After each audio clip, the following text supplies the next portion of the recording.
America అధ్యక్షుడు Trump ను తీవ్ర విమర్శల పాలు చేసిన ఎప్స్టీన్ సెక్స్ కుంభకోణం కేసులో నిందితుల్లో ఒకరిగా ఉన్న బ్రిటన్ యువరాజు ఆండ్రూను రాజు చార్లెస్ III గెంటేశారు. ఇప్పటికే రాయల్ టైటిల్ వదులుకున్న ఆండ్రూ ఇప్పుడు సొంత కుటుంబం నుంచి వెలివేతకు గురయ్యారు. ప్రిన్స్ ఆండ్రూకు ఉన్న బిరుదులన్నింటినీ రాజు తొలగించినట్లు బకింగ్హామ్ ప్యాలెస్ తెలిపింది. ఆయన అధికారాలను రద్దు చేసినట్లు పేర్కొంది. ప్రస్తుతం ఆయన లీజ్కు తీసుకుని ఉంటున్న లండన్లోని విండర్స్ ఎస్టేట్ను కూడా ఖాళీ చేయాలని నోటీసులు పంపినట్లు వెల్లడించింది.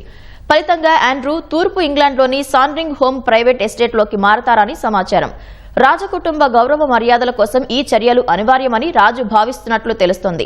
రాజు చార్లెస్ III, రాణి కెమిల్లా సెక్స్ కుంభకోణంలో బాధితులకే అండగా ఉంటారని బకింగ్హామ్ ప్యాలెస్ స్పష్టం చేసింది. కాగా సెక్స్ కుంభకోణం కేసు పత్రాల్లో పేరు బయటకు వచ్చినప్పటి నుంచి తీవ్ర ఒత్తిడిని ఎదుర్కొంటున్న ప్రిన్స్ ఆండ్రూ ఇప్పటికే తన royal title Duke of York ను వదులుకోవాల్సి వచ్చింది. ఈ కుంభకోణంతో అమెరికా అధ్యక్షుడు ట్రంప్ పేరు ఉందని ఆరోపణలున్నాయి. ప్రస్తుతం అమెరికాలో ఈ కేసుపై విచారణ జరుగుతోంది.